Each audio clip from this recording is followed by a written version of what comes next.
Subcommittee on Economic Development, Public Buildings, and Emergency Management will come to order.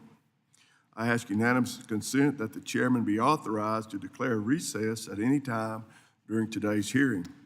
Without objection, so ordered. I also ask unanimous consent that members not on the subcommittee be permitted to sit with the subcommittee at today's hearing and ask questions.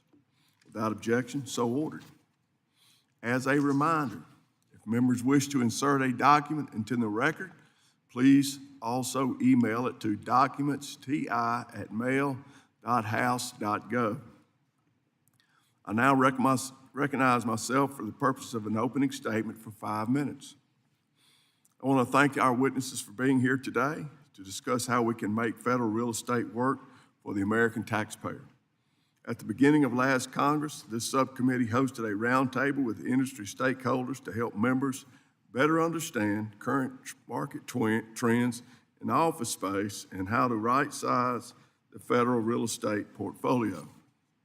Building on that roundtable, this subcommittee held a hearing that highlighted a report published by the Government Accountability Office on the use of space for federal agencies in their headquarters buildings. The information that GAO uncovered in this report was shocking. While many federal workers' workspace was underused, I don't think any of us expected to see just how devastating the usage numbers are. GAO found that a majority of the agencies reviewed used 25% or less of their headquarters building space. In the case of some agencies, the utilization rate was closer to 9%. Let that number sink in, 9%.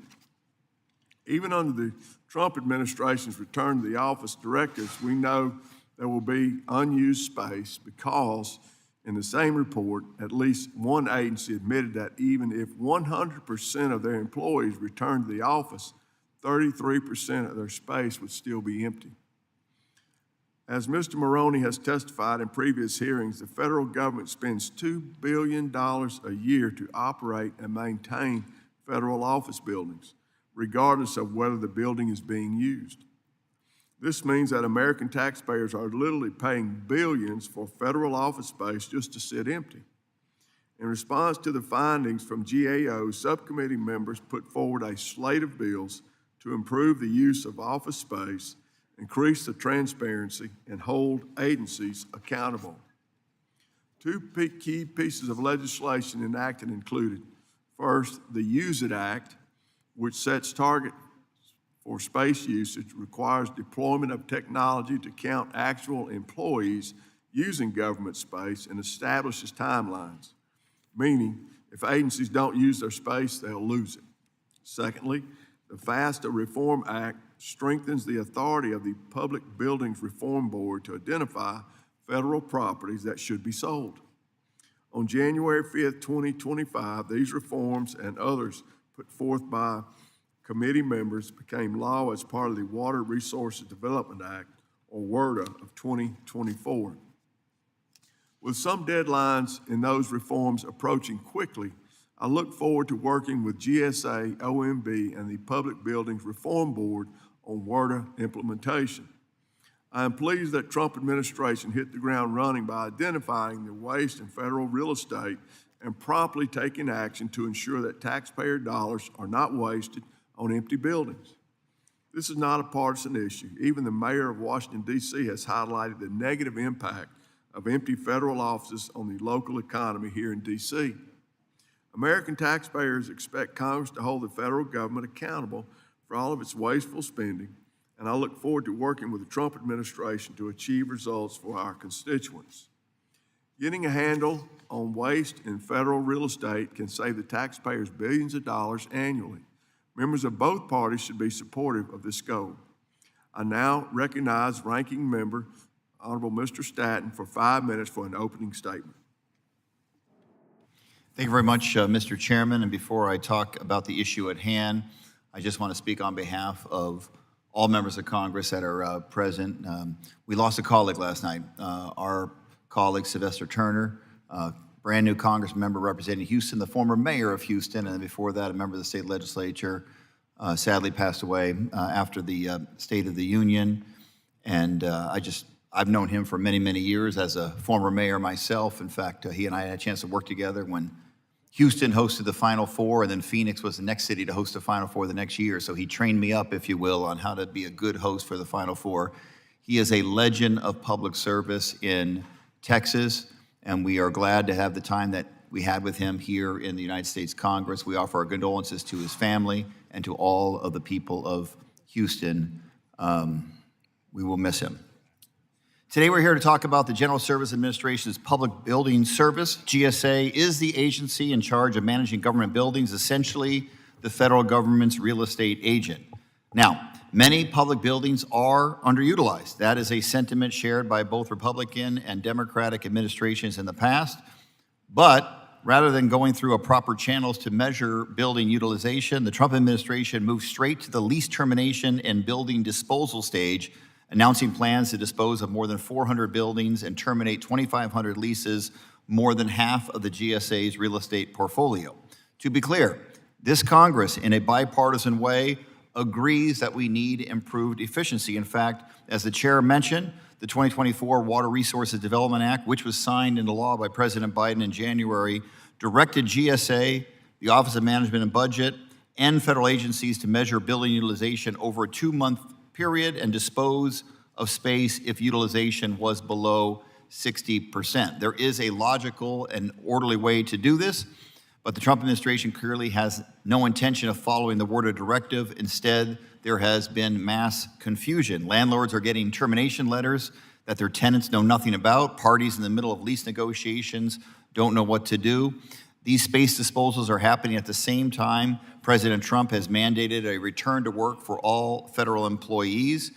At the same time that they're making mass layoffs among federal employees, this appears to be a policy at war with itself. Federal employees are returning to offices that are being disposed of. Landlords are getting termination notices for leases that are still in the firm term period. Constituents are concerned that they will not have access to VA health centers, Social Security field offices, or customer service for IRS needs if they want to do anything face-to-face. All of this is happening, and the GSA staff can't or won't communicate. In fact, to get information, we've had to rely on word of mouth from federal employees and reports on the DOGE website, which lists hundreds of lease terminations, Social Security offices, VA offices, and IRS offices while we're in the swing of tax season. In my home state of Arizona, the list includes the Small Business Administration, the Bureau of Indian Affairs, the Railroad Retirement Board, the Forest Services Supervisor's Office, the entity that processes permits and disseminates information for the entirety of the Tonto National Forest northeast of my district, the largest national forest in our state. The forest building is an important hub for monitoring Tonto. If this building is shuttered, we don't know where this work will be done. It is a concern for those of us as we enter the fire season in the state of Arizona. The loss of those buildings can have implications. With the loss of the supervisor's office, this could mean problems for communication and coordination for wildfire response in our national forest. As you can tell, I have a lot of questions about all of this. And a few weeks ago, I met with the GSA's new Commissioner of Public Buildings, Mike Peters, who was leading the Trump administration's federal real estate right-sizing efforts. Commissioner Peters, at that meeting with me, accepted an invitation to participate in this hearing, and for some reason, we don't know why, he has changed his mind and he is not present today. I don't understand. We need to provide oversight over this process. Commissioner Peters has a responsibility to be here to explain this to Congress so that we can provide our appropriate oversight duties. Instead of asking Commissioner Peters my questions, I will pose my questions to the two witnesses who are here today, and thank you for being here. Dave Winstead from the Public Buildings Reform Board and David Maroney from the Government Accountability Office.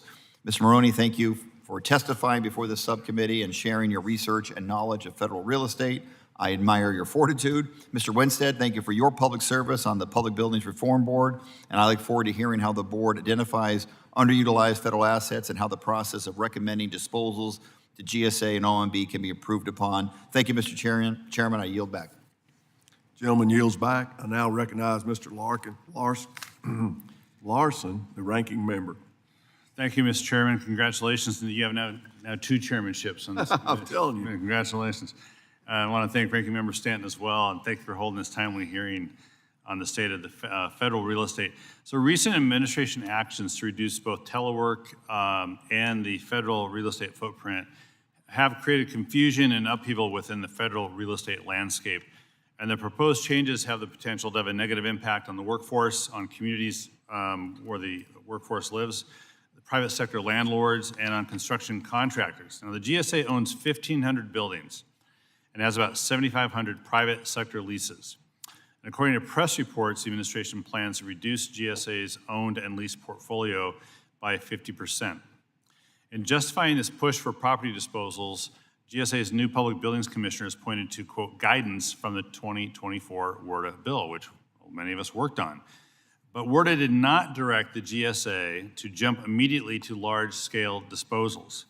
The WRDA bill directed GSA and OMB to work with agencies to measure building occupancy over a 2-month period before making any recommendations for space disposals.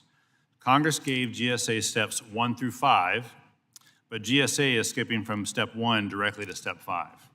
That is causing confusion and chaos in the federal real estate market. The lease terminations are happening quickly, and at the same time as there's a return to office mandate, as well as the firings, as well as the RIFs. But how can an agency know how much space they require if they don't know how many employees they will have? The only certainty we have is a certain lack of clarity from the administration. These actions are reckless and potentially very costly for taxpayers. For example, last week, the National Transportation Safety Board was notified that its lease was going to be terminated in 4 months. It's my understanding, although we don't have any proof of this in writing, it's my understanding the termination decision has now been reversed. It is fortunate that the NTSB was not put in this position of having only 4 months to move not just their offices, but their laboratory space, while also investigating 1,195 transportation accidents and incidents at the same time, including the recent mid-air collision near Reagan National Airport. After consistently declining to provide staff with information about building disposals, late yesterday, GSA shared a list of 400 plus, quote, non-core assets being considered for divestment from government ownership. The list included the Bonneville Power Administration, or BPA, headquarters building in Portland. Now, many utilities in Washington State and throughout the Pacific Northwest, including the largest public utility in my district, get large amounts of their power from their BPA system. The selling the building would be very disruptive to BPA's operations and therefore to ratepayers throughout the Pacific Northwest, especially disruptive to all the employees who have been ordered to return to work, to work in the office, which is fine, and I support that they do that, but they need a place to go to. Now, BPA leases the building from the GSA and pays for the lease with ratepayer money, not taxpayer money. I pay for the lease space at BPA because I pay rates to my public utility district. I don't think anyone else in this room does that. Selling this building would not lead to taxpayer savings from the BPA budget. People are confused about GSA's activities, and Congress has little visibility into what exactly GSA is doing, and I don't know if GSA knows what it is doing. My own staff is largely getting news of GSA activities from the press, from a Reddit thread titled GSA RIF Megathread. You'll never hear me say that again.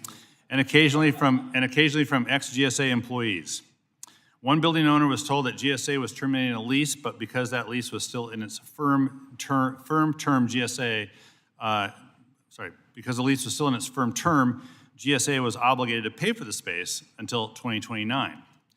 GSA's actions have led to confusion amongst the project managers, general contractors, and engineers who are working on construction projects for GSA's public building service.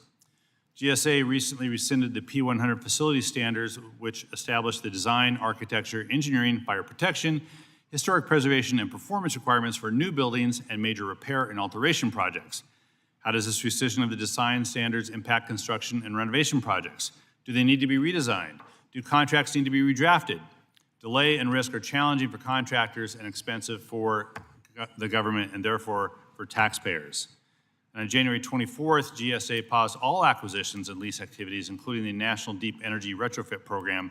And according to one publicly traded energy company, the current NDER pause may have detrimental impacts on projects currently in construction, We, that is this company, have spent substantial sums on project design, engineering, material procurement, and employee hiring.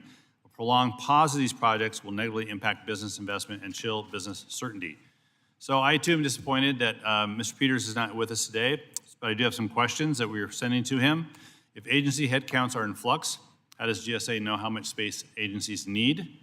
Does GSA have the funding and authority to pay expenses associated with closing offices, eliminating leases, and relocating agencies to new space?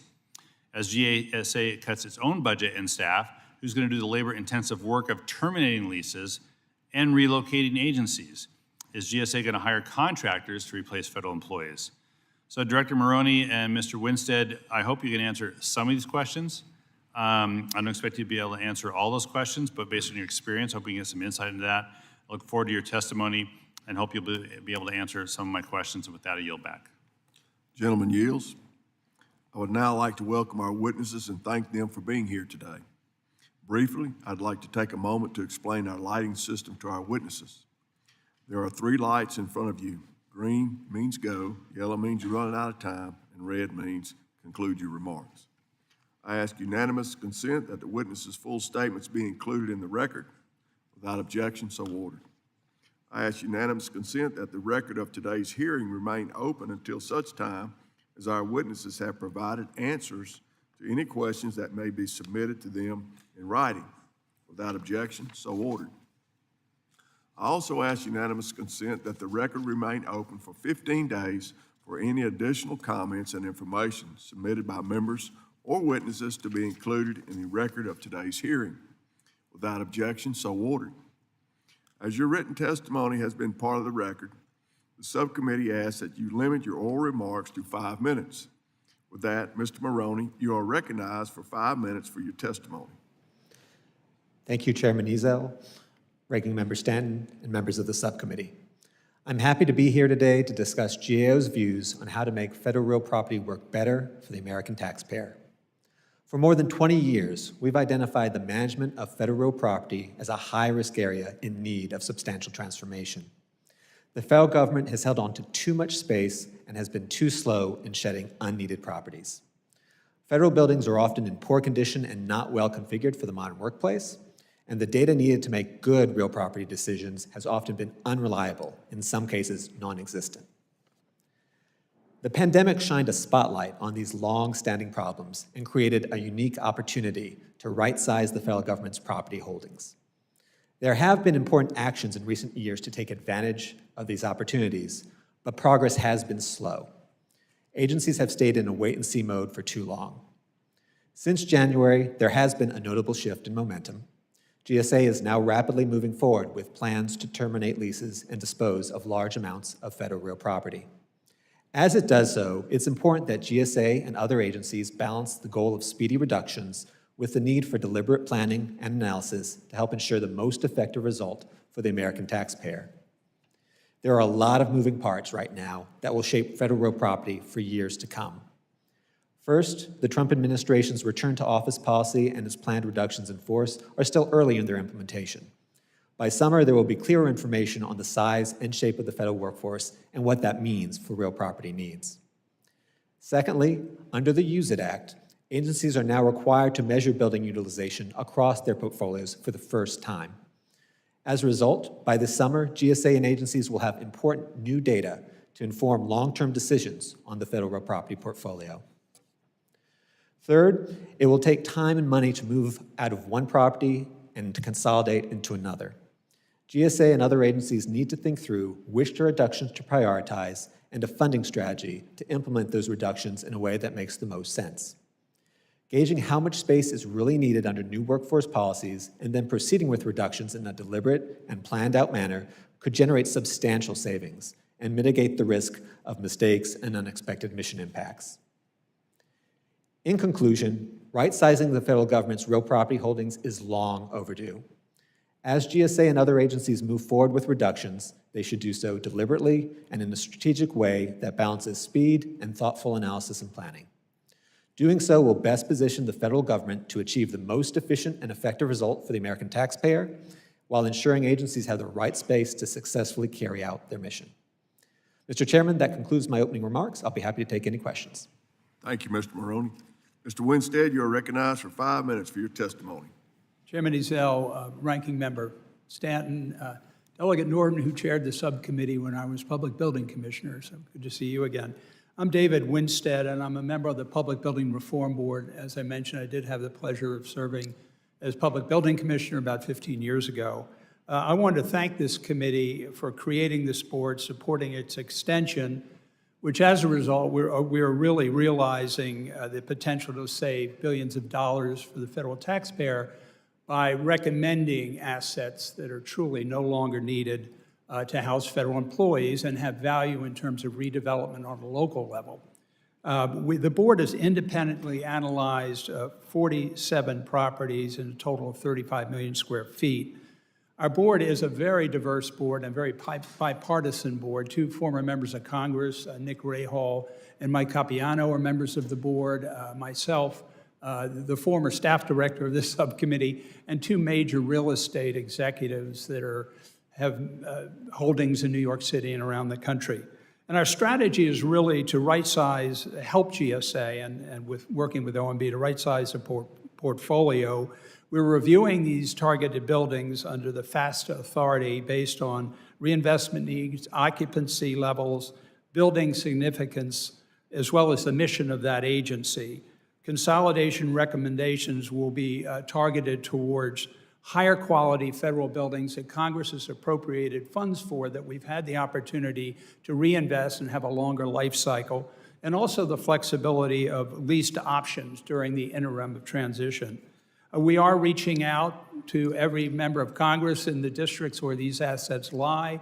We're reaching out to the county commissioners and mayors of those jurisdictions as well. So we're doing that in preparation for our recommendations. As have been stated, the federal portfolio average age is over 50 years. And if you look at what they need in terms of renovation costs, most of these buildings that really have had deferred maintenance for decades would cost $700 to $1,000 per square foot to renovate. And so each year, GSA sees a deferral, if you will, of $2 billion of capital liability because they do not have the appropriated funds to invest in those buildings. The government really has two options. One is disposal of buildings that really are no longer needed. And secondly, provide for consolidation of employees in buildings that do have a life cycle that justifies their maintenance and reinvestment. There are really two groups of buildings in that category: pre-war properties and post-war properties. Very interestingly, as an aside, one of the top architects in the District of Columbia looked at some of the pre-air-conditioned historic buildings and said many of those lend themselves to housing renovation, reconversion, more than some of the post-last 50-year buildings. So we are really under our final review of looking at a series of assets. In the next round, we hope that we'll identify approximately $18 billion in cost avoidance over 30 years. The board found in 2023 that there was a 70% decrease in occupancy in these federal buildings. An example of that is the Department of Commerce, where if you count the number of federal employees in that building on an average daily basis, it's about $330,000 to house that federal employee. Another was the Department of Labor, $182,000 per year to house that employee. And we are therefore looking at properties in the district, primarily Miami, LA, Boston, and Atlanta, and we're doing outreach to those communities now. As an example of one of the recommendations that might be on our report, there's an older building in LA called the Wilshire Building, and it houses the FBI and the Passport Office. It is not seismically stable. They haven't had the money to renovate it. So we're looking at innovative ways to report that asset out and to have it redeveloped. UCLA is an adjoining landowner and needs expanded space, so there are opportunities there. So I would, just in conclusion, I did, with the testimony, put a list of some of the properties that we're currently evaluating. We anticipate we will have a report to Congress within a month or so, and we'll be happy to answer any questions that might come up when that report comes out. So thank you, Mr. Chairman. Thank you both for your testimony. We will now turn to questions from the panel. I will recognize myself for 5 minutes for questions. Now, question one, Mr. Maroney, to give some context, in 2023, you testified before this subcommittee detailing the results of GAO's review of the actual utilization of agency headquarters buildings here in Washington, D.C. At that time, you found that a majority of the buildings had a utilization rate of 25% or less, and some as low as 9%. Is that correct? Yes. Today, you point out that the federal government spends about $10.3 billion a year just maintaining and operating federal buildings. But that deferred maintenance has doubled from $170 billion in 2017 to $370 billion today. Is that correct? Yes, that's correct. Mr. Winstead, you mentioned in your testimony that the Department of Commerce headquarters in Washington, D.C. in 2023 cost the taxpayers an average of $322,428 per employee, and the Labor Department headquarters $182,346 per employee, compared to the average cost per person in the private sector being $9,600. This is a massive liability. To both of you, I'd like for both of you to try to answer, how did we get to this point, and how do we get this massive liability off the books and reduce the cost of federal real estate? Sure. So this is a long-standing challenge. We've had this on our high-risk list for 20 years. Number of reasons how we got here. One would simply be agencies did not have an incentive to dispose of their real property. The funding needed, the upfront costs needed to consolidate, to move, to relocate is something that agencies often didn't have and would have come out of their mission. Other reasons include simply the age of the buildings. They've gone older, they are created at a different time for a different workplace. These agencies and these buildings that no longer really fit their needs, and so huge buildings, smaller workforce, they don't need the same amount of space to do the work they did 50 years ago. And the end result is also deferred maintenance to these buildings. These buildings in many cases are not well maintained, in poor condition. And so what's the solution to that? One solution is targeting buildings that do have those high deferred maintenance backlogs and that are not well used. Those should definitely be top targets for disposal. That kills two birds with one stone. You're getting rid of some of your liabilities, and you're also getting rid of some underused space, and then you can consolidate into more appropriate facilities. Mr. Winstead, anything to add? Microphone. The GSA portfolio is roughly 180 million square feet of owned and about the same of leased. And I think what all of us must recognize, the reality of the market and what happened during COVID, candidly. The onset of telework, which was 100% in the early year of COVID, and then the adoption of new work practices did increase the number of people teleworking. Our law firm gave up 50% of its space between COVID and today, 2025, because more lawyers are working from home. And so what we're really dealing with is an aged inventory where we really got to focus on the best maintained core buildings that's worth the federal government and taxpayer to invest in. And then we've really got to look at backfilling space that is available. But the reality is, in the marketplace now, more people are teleworking, and that really vacated a lot of these buildings for the last 3 or 4 years. As both of you know, Congress enacted significant federal real estate reforms as part of the 2024 WRDA, including the Use It Act. These reforms mandate that agencies either use their space or lose it. I understand, however, GAO and the Public Buildings Reform Board have both found challenges in how GSA sells properties. Can you discuss this issue to see in how GSA prepares and places properties up for sale? And is this process too bureaucratic? So again, we've reported for years that this has been also a longstanding problem. Complicated process to dispose of a federal building. There's many steps to take. Those are policy choices ultimately to go through the public benefit conveyance system, to go through some of the statutory requirements that are in place now. So that's something Congress could certainly consider. Other parts of the disposal process also is how GSA puts the properties up for sale, what sales strategies it uses to dispose of properties. Typically, it defaults to an online auction site. That may not always be the best method to take. And putting up properties as is sometimes may not be the best approach either. Thinking about ways to make it clear to buyers what they would be getting so that you might have a barter market to put in sales offers. Apologize. In terms process of GSA, it's proven to be very, very lengthy and drawn out. We recommended 3 years ago 12 major assets for disposal, and GSA worked their way through them, and they're all but one is sold now. It's actually on the market. But it's a very protracted process. In the wisdom of Congress, they exempted our high-valued round from both Title V and public benefit conveyance. The assets we report out now are exempted from public benefit. So you really are able to streamline. You can't have a local government or other federal agency raise their hand for the assets we report out. So we feel strongly that our recommendations with the analysis that we've done around them will allow GSA to move much more expeditiously through the disposal process and really get rid of that property, return it to the tax roll for redevelopment and housing, affordable housing. So that's really what our report is targeted at, is making strong recommendations, both reporting to Congress about, our recommendations, but also to GSA.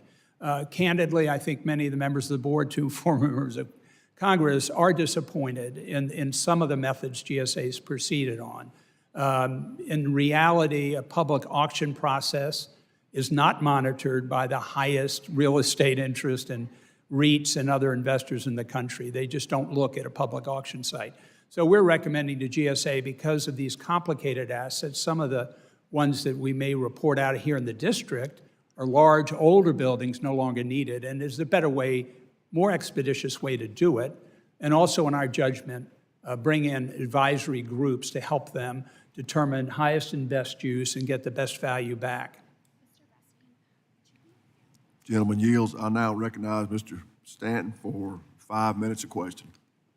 Thank you very much, Mr. Chairman. In your statement, you made a strong case as to why we need to do this, why we need to improve efficiency in our public building utilization, and why we need to analyze that and dispose of buildings that are no longer needed. As we've made clear, that's exactly why we passed what we passed in the 2024 WRDA. That was done in an overwhelmingly bipartisan way. And we are improving those processes, and we're in agreement. We want to make sure that we get the highest and best use of those buildings, and those that are appropriate for public benefit, we utilize for public benefit. These are all things that we agree on in a bipartisan way. I guess the issue that we're dealing with right now is we're in the world of DOGE, and we're trying to figure out how DOGE overlays with the bipartisan policy that we passed through this committee. I mean, I think the theory of DOGE is move fast and break things, which may or may not work in certain instances, but disposing of public properties, there's a very good reason why we go through the process, and that's to make sure that we are protecting the taxpayers, that we get the most value of those buildings. So with that, I'm going to ask the question to Mr. Maroney. Return to work. Was GSA, as far as you know, consulted before the return to work executive order was signed by the president? I do not know. If the agency headcounts are in flux, how does GSA know how much space agencies need? That's a challenge. It's important to know what your workforce is going to be. It's the point I made at the beginning, which is unfortunate Mr. Peters is not here. GSA should be here answering these appropriate questions so that we can do our duty of oversight over the administration. Mr. Maroney, GSA does have a new public buildings commissioner, and soon after he took the position, he said, quote, "It is clear that the footprint of non-DOD federal buildings should be reduced by at least 50%.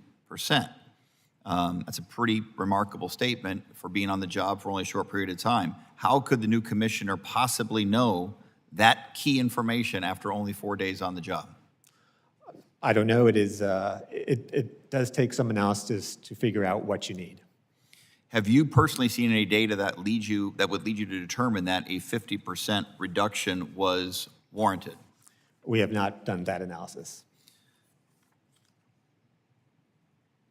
Do you have, Mr. Winstead, do you have any idea, I'm kind of moving a different direction here, but it is important, it was listed as recently as yesterday as one of the items, I think it's been removed. It's moving a moving target about what's on the DOGE list, what's not on the DOGE list. Do you have any idea what the current administration's plans are for the FBI's headquarters?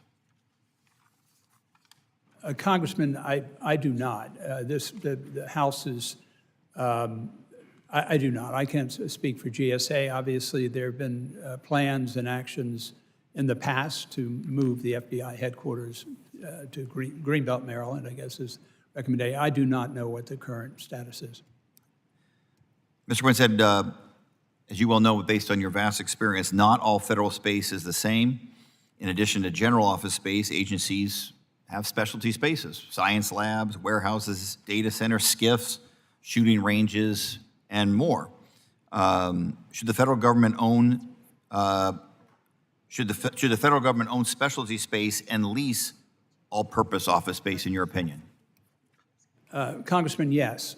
When I was commissioner, specialized governmental space that has high security demands, FBI field office, federal courthouse, border stations, firing ranges, those are specialized uses that when I was commissioner and the Congress oversaw a budget, those were preserved and should be, in my judgment, preserved as federally owned space.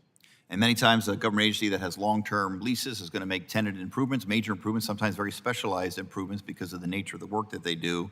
Should the GSA dispose of lease space where the tenant agencies have made significant investments in tenant improvements, like holding cells, evidence rooms, counterintelligence equipment? What are your thoughts on that?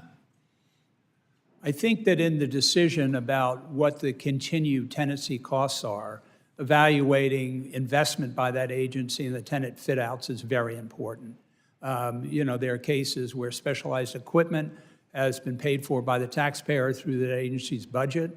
And so a very careful analysis needs to be made to justify, moving an agency out of a, fully utilized more than 60% when there's specialized equipment. There are wonderful cases in maybe your district and elsewhere where they're leased facilities. A large part of the 32 field offices of the FBI were done under a lease construct process. So there you are leveraging private sector efficiency, but it is a lease space with specialized government use.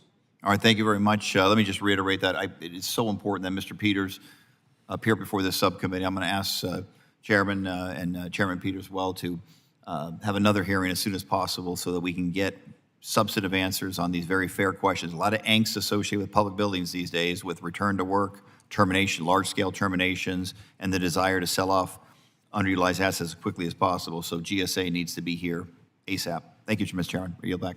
Gentleman yields. Chair now recognizes Mr. Brashan. Brush your hand.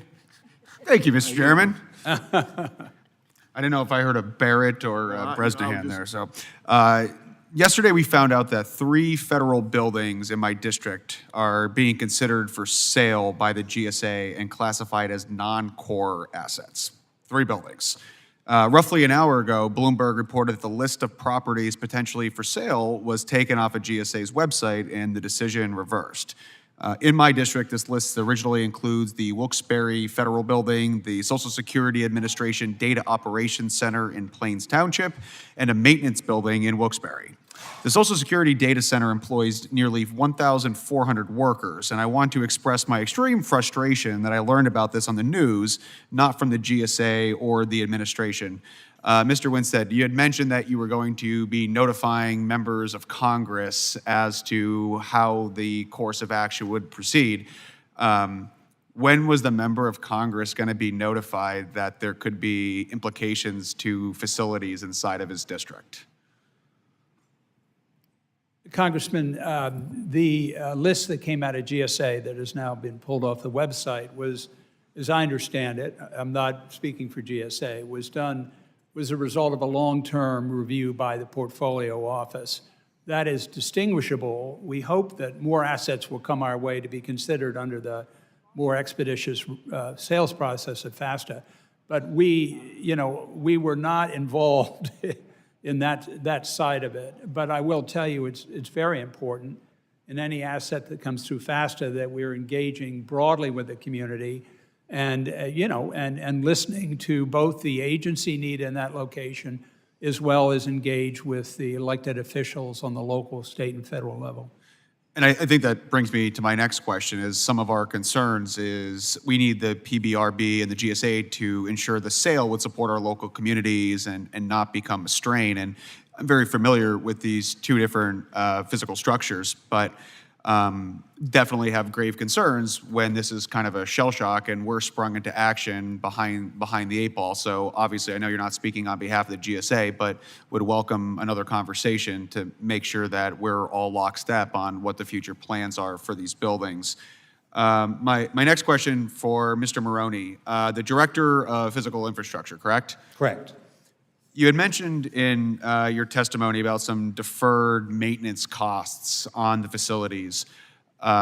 Whose responsibility is that to make sure the buildings are maintained and adequately upkept to remain marketable? So that's going to be GSA and the agencies depending on who has control of that facility. Do they provide guidance or does your office provide guidance? How does that work? In terms of GSA has policies and procedures for that, and agencies that have control of that would as well, in terms of how they maintain facilities. What's the most common form of deferred maintenance that you have observed? I don't know if there's a most common I could point out. There's a range of things, everything from basic repairs to your elevators being out to major structural repairs. It depends on the building. Back to Mr. Winstead. In your testimony, you've identified $19 billion in cost avoidance over 30 years on recommended properties to dispose of, approximately $633 million per year in federal savings.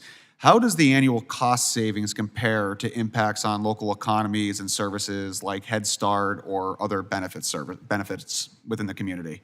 I think, Congressman, the assets that we report out are largely surplus and underutilized, right? So we're not talking about, it's not like the BRAC process. We're not talking about moving jobs. We're just talking literally about housing federal employees in better buildings, better workspace.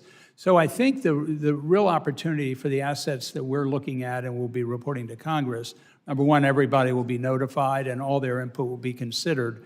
But it really is, we're trying to engage very, very much, not just with elected officials, but with the community in that area. For example, 40% of the GSA inventories in Washington, D.C. We reached out to Delegate Norton 2 years ago on this. We're talking to the mayor constantly, the director of planning for the district, the National Capital Park and Planning. So we're really trying to get everybody's involvement in what is the best option and what is the best redevelopment potential for those properties. So I really don't see a negative downside to this. These buildings, even with the return of federal employees, these buildings are no longer needed, basically. So how do you turn them back? What tools do the federal government, local government, the developer bring to the table to redevelop it with more vibrancy, better amenities, more housing, maybe some office space, probably not. And it goes on the local tax roll. One of the things the district is suffering from is a huge drop in property tax valuations right now. I mean, everybody is, most metropolitan areas are. So I think that, looking at the potential, we're actually, we're analyzing what is the highest and best use. It's a buyer that would take that through the process, but we're trying to get a handle on taking this asset or building. What is the best use and what's the value? Thank you both for being here, Mr. Chairman. I yield back. The chair recognizes Ranking Member Mark Larson for 5 minutes. Thank you. Thank you very much, Mr. Chair. Mr. Winstead and Mr. Maroney, I will answer Representative Bresnahan's question about when are they planning to tell us? Never. And I think the process that we hope they use is one when they notify us sooner than never next time. And we passed this bill as part of the Water Resources Development Act and developed it in a bipartisan way under the leadership of Representative Perry, so that there was a process, because we wanted to be very clear to GSA, we have too much space. They need to methodically look at the space, look at the numbers of people, and then make some decisions about what to keep and what not to keep. But as I noted in my opening statement, it seems that they instead of doing steps 1 through 5, the GSA just started at step 1 and jumped to step 5 of the Use It Act, and seems that that's where we are right now. But I do think that for Mr. Maroney, thinking about the law that we passed, it was part of WRDA. It's something not WRDA. It was a bill we tacked onto it. Can you talk to me about how, like, given what we put out, how many months would it have taken GSA to just kind of walk through that process to get to where GSA got overnight? So under the Use It Act, within 6 months of the law passing, which was in January, so basically June, they would have needed to, agencies would need to start measuring their utilization. So that's a really key data point. So by summer. By summer. And I don't know, it's not your job to answer this question, but it doesn't seem to me why we can't wait until summer for that. Because there's bipartisan support for that bill. It's not like they're racing against Congress catching up with them. We told GSA to do this. We want them to do this. And it seems like they're racing ahead to do something for some other reason, and I don't know what it is. But we have a process we put in place, just want them to use it. And then if we don't like the answer, shame on us, right, for passing the law. But that would be the answer. Can you talk to me a little bit about the 2019 relocation? I think you were asked to look at the moving of Department of Ag and Bureau of Land Management staff from DC to Kansas and Colorado. You studied that. Can you talk to us about, did that reduce cost? Did it attract highly qualified staff? What was your assessment of the move of those two parts to different parts of the country? So I'm familiar with that report, not in Okay. detail. What I can say is that any relocation is going to involve real property costs. There's going to be transactional costs for the move. I would say there are other issues as well to consider in addition to real property. But we can certainly get back to you with information on that report. You back specifically about that, just to learn some lessons. There might be some good reasons and some really bad reasons to move folks from or functions out of DC or back into DC as well. Mr. Winstead, if you could just answer for me, your first round of recommendations from the group was 47 properties, is that right? Congressman, the first round was the 12 high-valued assets, 12 which high-value assets. have all been sold but for one in Palo Alto, which is now on the market. Okay, and then what's the next step? The next is the report we'll be sending to you, to Congress and OMB, and obviously working weekly with GSA of properties that are in the second round that we've analyzed. We've attached a page in my testimony that highlights some of the buildings that we've been analyzing. So these are the ones that are going to be addressed in that report. And some of those buildings, if not all of those buildings, are on the list of 400 plus, the list that was put online and taken offline. Right. Is that right? Yeah, but many others, right? These are only maybe 50 assets. So there are a lot of others that appeared on the list that GSA posted. I'm talking about your list. The ones on your list are were on the GSA list that was pulled off. I assume so. Yeah, okay. Yeah, I assume so because They are, for the record, they are. because we could, okay. I cross it. Is that your last set of recommendations, or do you have another set of recommendations after this? So then we have another round. So we'll be reporting this next round out within a month or so, and then we'll have another round at the end of 2026. Congress extended the board until the end of 2026. And I think what's significant about that, Congressman, is we really are seeing the impacts of telework. And obviously the directive of federal employees coming to the office, how many days a week will have an impact on that.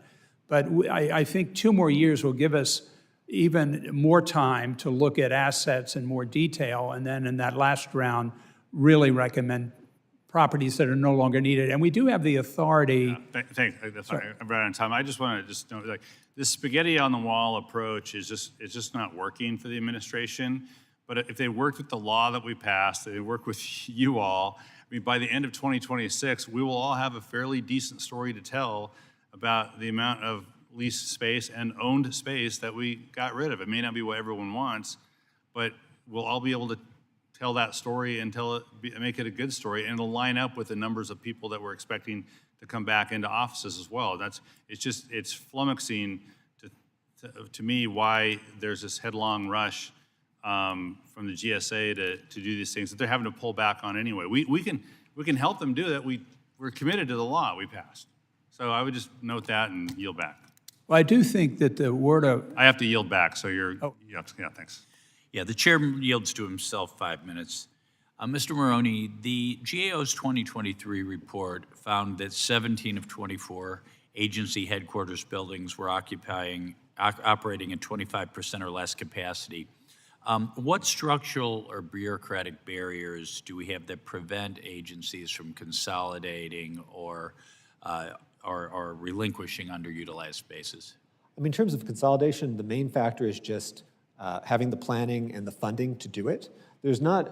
Agencies could consolidate. It does take time, it does take money, but they could consolidate. Right. And the Office of Management and Budget has prohibited GSA from negotiating discounted purchases on leases, often forcing government to pay more over time. What impact has this had on long-term costs, and how could that be changed to save the taxpayers? I didn't hear the first part. Yeah, the first part, OMB has prohibited the GSA from negotiating discounted purchases on buildings. And often that forces the government to pay more than they might have otherwise. How could that be addressed? So how it could be addressed if it's a policy, I'm not familiar with that specific policy, Okay. but if it's a policy, it could be addressed by Congress through law or by OMB. Got it, okay. And, yeah, it's, okay. And then the Utilizing Space Efficiency and Improving Technologies Act, the Use It Act, mandates a 60% occupancy threshold for federal buildings. How can Congress ensure that agencies comply with that requirement? Right. Well, I think an important role for this subcommittee in itself is holding hearings, holding oversight with GSA and the other relevant agencies to make sure that they are following through on what's required by statute. Okay, thank you. And Mr. Winstead, you mentioned the board's analysis, that the board's analysis had saved $19 billion in cost avoidance over 30 years. Can you walk us through those savings and what factors contributed the most to those savings? Congressman, what we have done with the assets, some of which appear on the last page, is we've gone in basically assessing what the deferred maintenance has been, and we've analyzed what is needed. If the government decided to keep that building, what would it take to reinvest it, to bring it up to workspace that the federal employee, can function? So that's how we're doing. We're looking at basically the condition of the building, the utilization of the building, deferred maintenance in the building, and if those judgments say keep the building, then what's needed to be appropriated by Congress to the Public Building Fund to bring that building up to standard. And obviously, part of this is backfilling the buildings. I think Congress has been very, in the recent legislation, said 60% utilization, data every year on what's being done in these buildings, housing plans from each federal agency in terms of how they're using the space, how many employees are there. But the other thing that needs to be done is the communication of the bottom line of our reports from GSA have to reach the top levels of federal agencies. It's got to really a decision, because some of the things we're looking at are underutilized federal buildings here in DC, some of which have agencies' names on them. And they're no longer justified to be maintained, so convincing that secretary, assistant secretary of administration, that it's in the best interest of the taxpayer for them to move into another federal building that's better maintained and sell that building for redevelopment. So that's the analysis, and we have a lot of analysis of the committee, all these assets when we have been totally analyzed, and we can send that to the committee as well, how we've calculated those costs and that have backed up our decision to surplus the building. Thank you. I yield back. Ms. Norton is recognized for 5 minutes. I strongly oppose OMB and OPM's recent decision to federal agencies to, quote, propose relocations of agency bureaus and offices from Washington, D.C.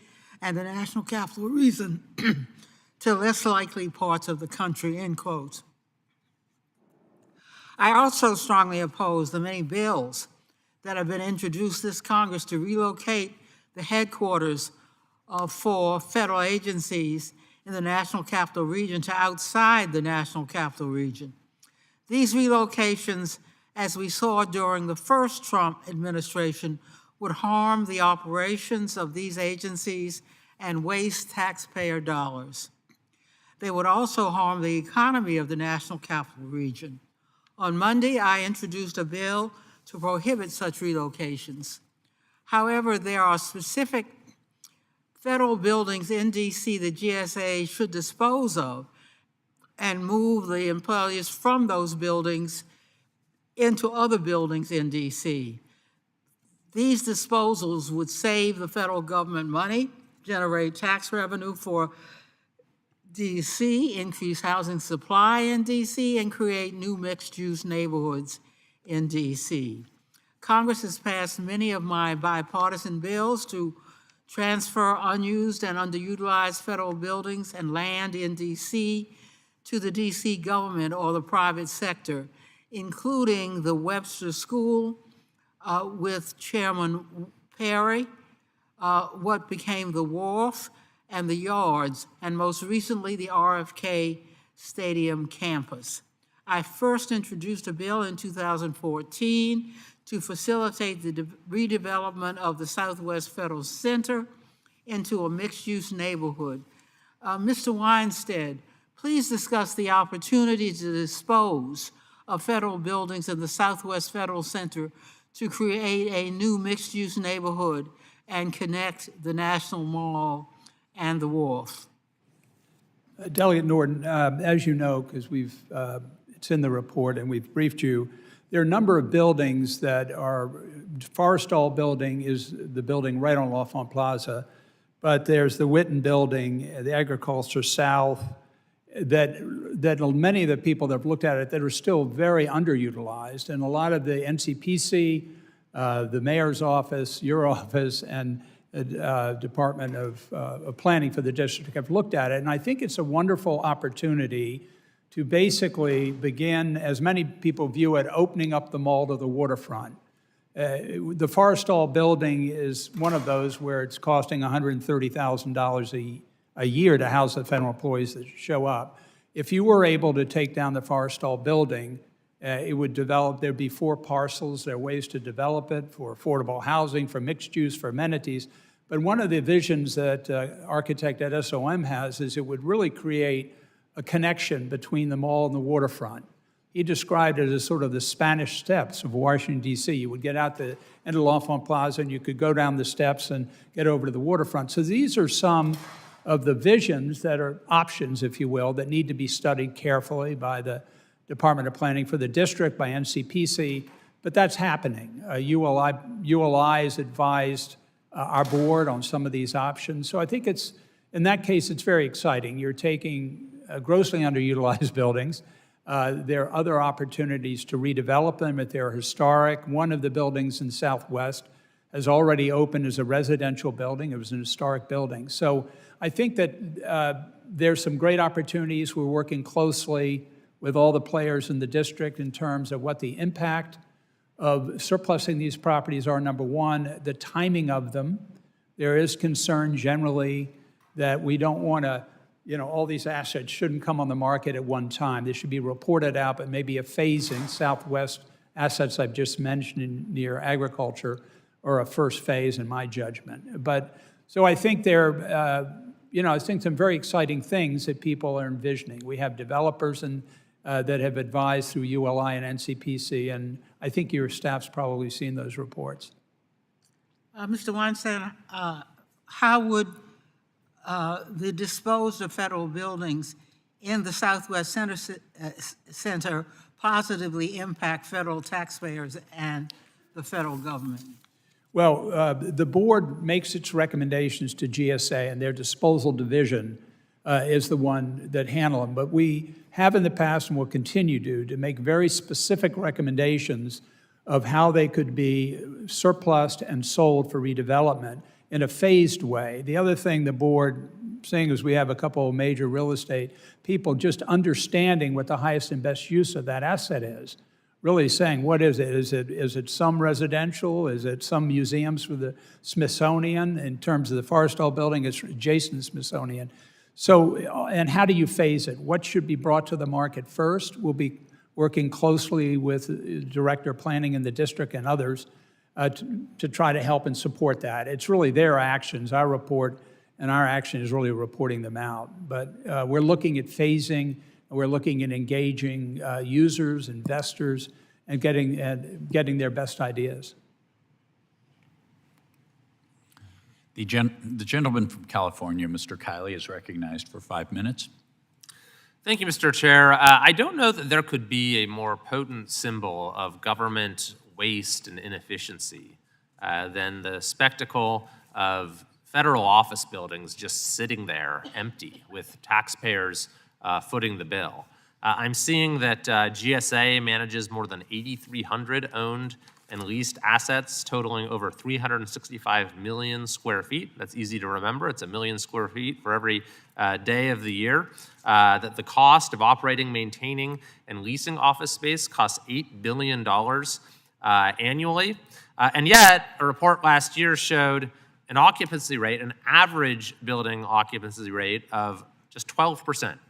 12%. So it's interesting because we have this emergent set of talking points here in the Capitol among some that no, the federal government is perfect. There's no need to modernize it, no need to scale it back, no need to improve efficiency in the use of taxpayer resources.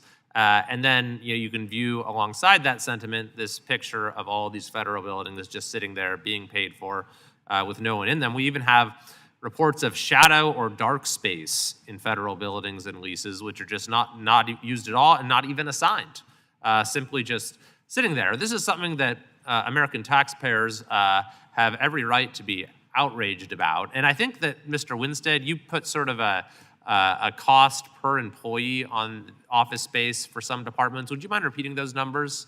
I believe it was in the hundreds of thousands. Yeah, Congressman, we, in our report in March of last year, there was data in it that showed, based on the occupancy, as you suggest, 20% or average of 20%, what is the cost to GSA of maintaining that building per employee? And it varied from Commerce, 160, to Department of Energy, 130, but it's totally unjustified. That's per employee that's actually present, or per just employee? That show up. That show per up. Employee that show up versus per day during the course of the year. Because for everyone that shows up, 4 don't show up, is what? Yeah. Yeah. And you know, in a private sector office building, the cost of an employee space is about $10,000 a year. Interesting. So the average cost is over 10 times higher for the government than for the private sector. Yeah, more than that. And again, you know, it's an impact of COVID. It's an impact of telework policy and work habits since telework happened. It's obviously an impact of OPM and their directive in terms of federal employees' presence in office. But it really has, the last 2 or 3, 4 years since we've been looking at this, it's really gotten worse, right, in terms of the utilization. I mean, that's fascinating because even the private sector has had, you know, underutilization issues, and you're saying even given that, we're paying 10 times more per employee than they are in the private sector. In the instance of those buildings, at the Right. time we looked at When you did the utilization survey. versus the cost the GSA pays to maintain that building per year, yes, it's over 10 times. I also found it interesting that the GAO has noted that agencies are reluctant to share their headquarters with other agencies, and they cite a lack of mission alignment, which is a little hard for me to understand because, after all, these are all agencies that are serving Americans, are part of the federal government. That seems like enough of a mission alignment. But even if there was none whatsoever, I walk into business buildings all the time that have completely unrelated businesses working next to each other, but also maybe it would be good if the agencies were talking to each other a little more. One of the problems that we have in our bureaucracy is that things are so siloed, so you get an approval from this agency, but then you're waiting years to get one for this agency, or you ask this agency to get the approval, and they said they need to wait for that agency, and apparently they have no way to talk to each other and coordinate. So maybe if they could pick up the paper and walk it across the hall to someone down the hall, that might make the federal government work better together a little bit. So what do you think, Mr. Maroney? Is there something to be said for trying to get agencies under the same roof? Oh, definitely. Agencies, that reluctance is not acceptable. Thank you very much. Hopefully that's something that we can work on, and I think that we can not only save taxpayers a lot of money, but send a message about the newfound paradigm of efficiency and modernization that we're trying to usher in at the federal level. I yield back. The gentlewoman from Michigan, Ms. McDonald-Rivet, is recognized for 5 minutes. Thank you very much. I'm trying to put these pieces together when we're talking about data collection. And so very clearly, we have to be the best stewards of taxpayer dollars, and we should not be paying for space that is not utilized. We should not be paying for buildings that have very low occupancy. What I'm a little concerned about, so Mr. Winstead, you talked about the data that you've been collecting and the work that you've been doing, which sounds excellent, by the way, about with the impact of telework.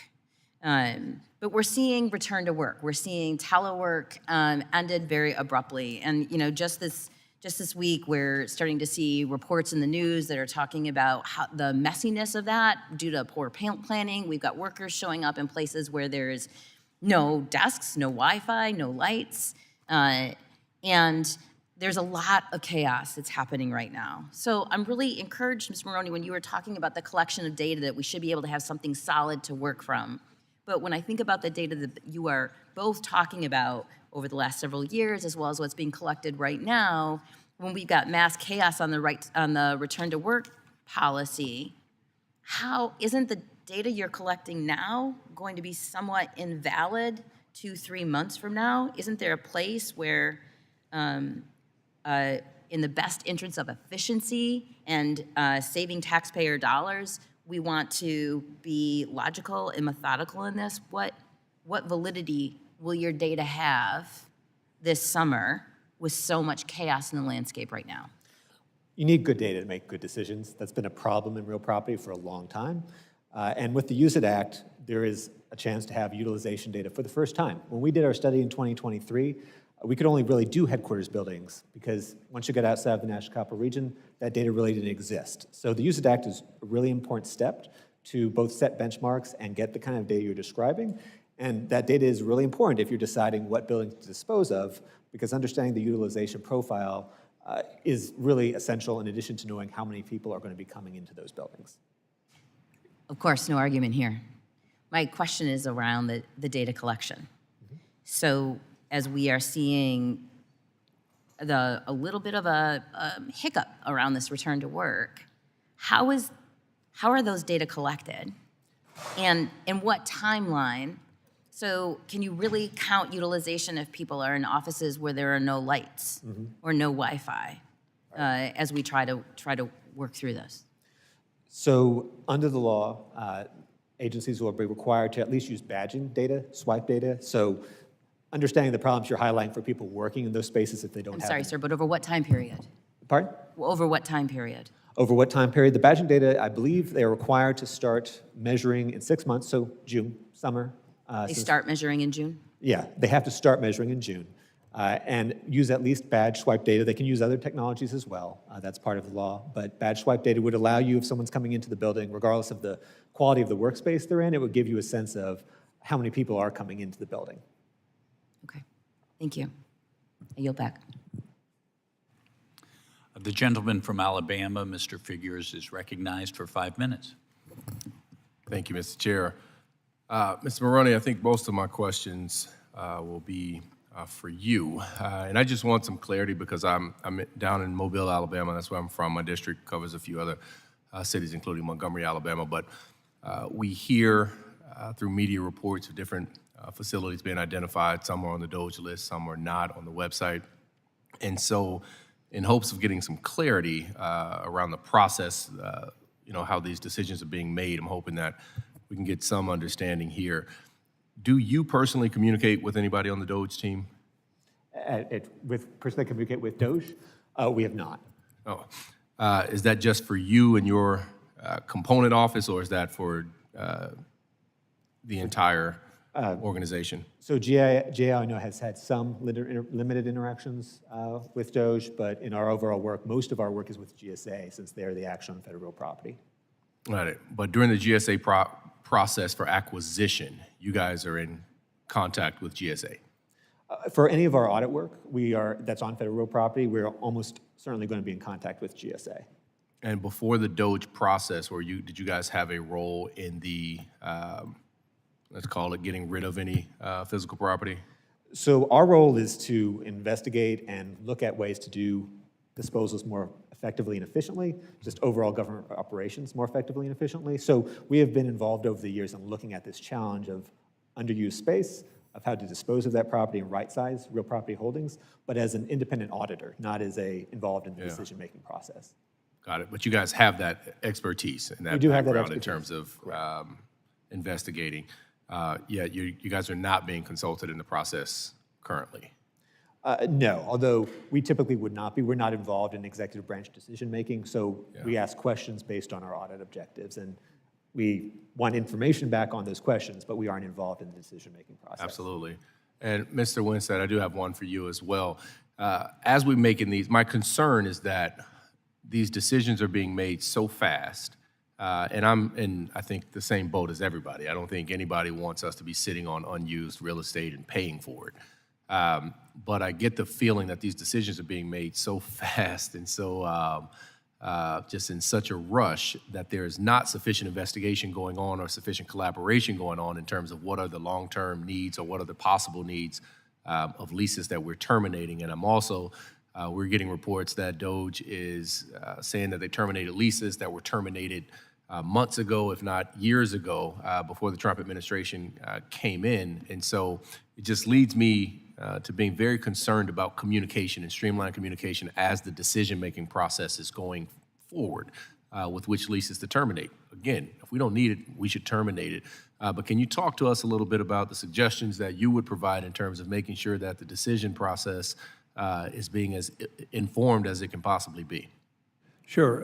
Congressman, so with the assets that I referred to in this report and that we're really examining and have been, we've done it over a longer period of time, and this isn't something that's just happened.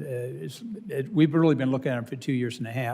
And our engagement with the administration is both directly with the commissioner on a weekly basis and also OMB on not a weekly, but a regular basis in terms of what we're finding, in terms of the sustainability of that building and the lack of need for it over the long term, and then so that our recommendations are fully vetted with the agency and that their review, GSA's independent review of their portfolio, can consider what we're looking at in the assets that we've targeted as the highest value, the grossly, most of them totally unutilized, and the best return to that host jurisdiction in terms of redeveloping that property for generation. It goes on the local tax roll. It creates new construction jobs and that kind of thing. So we are very much engaged coordinating with the Commissioner of Public Buildings, Mike Peters, his team, and also the new OMB people that are overseeing GSA.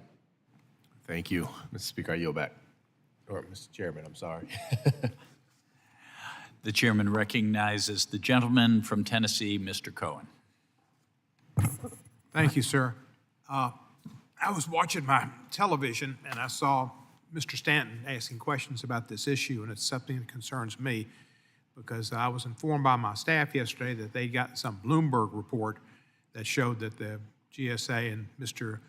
Genius from South Africa was proposing closing the Memphis Federal Building, which contains our courthouse, our U.S. Attorney, our U.S. Marshals, the Corps of Engineers,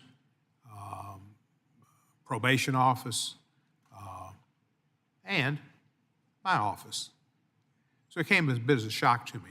I knew some of the judges have been trying to find a new building for Memphis to have a courthouse. I don't think we're very high up on the prospective courthouse list, and it seems like we should at least be on the list for a new courthouse before they get rid of the courthouse we're in. The federal building we have now is 98% occupied. The judges claim that there's a lot of problems in the building, and they have shown me pictures of the vents with lots of black gook in it and whatever. They tote those around with them like some Hugh Hefner probably would have carried centerfolds. And it's pretty strange, but that's what they do. I have no problem with the federal building. I've been there for 18 plus years and have never had a problem. They say they might have a problem with security and that the elevators could take prisoners up and down and from holding tanks to court. There's never been a prisoner, I think, ever escape or ever try to escape in 35, 40 years. All of a sudden, oh, we've got to have a new building. Do either of y'all know anything about the Memphis federal building and how it got put on the list and what the story is? No, not me. Congressman, I do not know what the current review by GSA is on that property. I will tell you that GSA, from my background 15 years ago, you know, the federal courthouses and the mixed tenanted federal courthouses where there's a lot of the renovation that's been driven was really to improve the security in that courthouse in terms of the flow between the visitors, the members of the jury, the judges, and the defendants. And so GSA put in billions of dollars over the last 15 years upgrading courthouses. I don't know the Memphis specifically. I haven't had the pleasure of going there, but there could be some issues there about the value of maintaining and renovating that building versus, you know, a new courthouse. That's the only thing I can.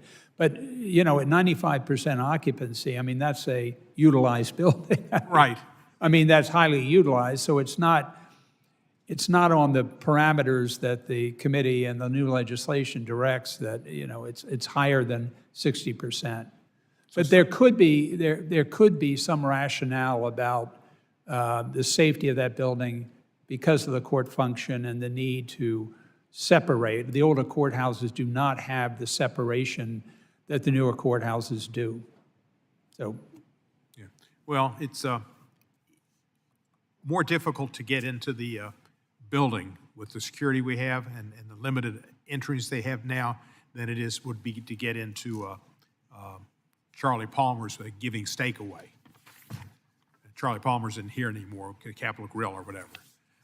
So y'all, I was just shocked, and I guess, I don't know if GSA is out there listening. GSA, if you're listening, please find the tapes, the letters, it was the letters, the emails, yeah. But I imagine they're listening. The congressman has more to do with that building than the judges. The judges, I don't know how they found the time to spend all this time trying to find a new building when they've got all these cases to deal with. But it seems like if they're going to sell a building and they got to have a buyer, and there hasn't been a lot of buyers for buildings in that neighborhood recently, but they should at least have a place to put the courts and the other offices that are housed there now before they decide they're going to sell the building and tear it down. absolutely, and I'm sure GSA's monitoring this, so I know that they'll get back to you. Thank you, GSA. My name is Steve Cohen, C-O-H-E-N. I'm on the third floor of the Odell Horton building, which I had named for Odell Horton, a famous and jurist, an African-American jurist, and named for him because he is an inspiring figure for young people that want to go into the law. And he was a great judge and a great prosecutor and African-American, and don't tear him down. Thank you, GSA. The chair recognizes the gentle lady from New Jersey, Ms. Poe. Thank you, Mr. Chairman, and thank you to our ranking member Stanton for letting me to participate in this very important meeting, and especially what a timely hearing it is. I want to ask our witnesses if you would please turn around and see if do you know the man who's in that portrait right there that I'm pointing to? So let me just tell you who he is. He is Robert Rowe, one of my predecessors in Congress. Bob Rowe was the chairman of this committee. Then it was called the Public Works Committee. I ask because Bob Rowe's name adorns the federal building in my home city of Paterson. The same federal building we just learned just today is on a list of 440 properties to be disposed by the Trump administration. The IRS and the Social Security office have public office facing there at this very moment, serving the people of the third largest city in the state of New Jersey and all of our other neighboring towns. The lines to access needed services form very early in the morning. The Rowe Building is a critical resource for our community. Just last year in October, the GSA awarded a contract for $5.8 million, courtesy of the Inflation Reduction Act, for the much-needed renovations and repair. So now, less than 6 months later, the proposed sale of the Rowe Building strikes me as totally nonsensical. And I will vigorously, as you can see, will indeed oppose this. So I want to ask, and I want to start with Mr. Winstead. Can you please explain to me and to this body here how the list of the buildings to be sold was compiled? And can you explain the Trump government's criteria and rationale? Congresswoman, that building, the Rowe Building, is not on the list that our board is looking at. It was issued on a list that came out, I think, Tuesday, Right. and then was withdrawn. I think, again, I think that GSA will fully get in touch with you on that, and I'll obviously convey that as well. But so that list was withdrawn, I think, last night. So let me just say, well, first of all, I'm very happy to hear that. But to be honest with you, for us to be hearing, I know one of my fellow colleagues spoke about it just before I did, to hear that these lists or these properties, to hear from the public, which is how I actually learned about it, because it was in the newspaper, not because anyone notified. And the fact that if it was in fact withdrawn, we get absolutely no notification and information. So I really believe, Mr. Chairman, and to our two folks that are here today presenting testimony, we really have to have a better line of communication so that we can avoid these things from happening. I'm very happy to hear that. I look forward to GSA communicating with my office to letting us know what is the real status. Believe me when I tell you, when we are dealing with one of the most highly needed, and I listened very carefully to your point earlier when you were mentioning a response that it is based on the highest and best use of the building. There could be no better use for that building than for the use of making sure that they are providing the much-needed services to the people of our district, and they are doing their job. So I'm going to just be looking out for that, and thank you so very much for your comment. So I'll be looking out for that. Thank you. I yield back. Thank you. Thank you. The gentlelady yields back. Are there further questions from any of the members of the subcommittee who have not yet been recognized? Seeing none, that concludes our hearing for the day. I would like to thank all of the witnesses who appeared before us today. The subcommittee stands adjourned.